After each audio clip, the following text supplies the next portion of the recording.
Here we have the Midea washing machine. To operate with it, make sure the wall switch is on. Then you can load here with your pre-washing detergent, here the normal detergent, and here for the softener.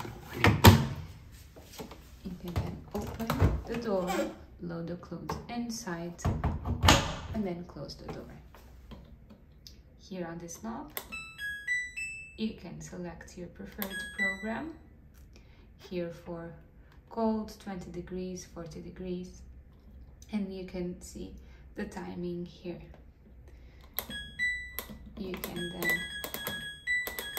select other programs. Here 1 hour, and then if you select the timing, you can then change the spin here.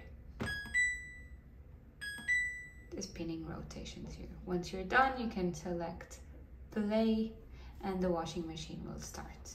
To turn it off, put it back in the off position and switch it off from the wall.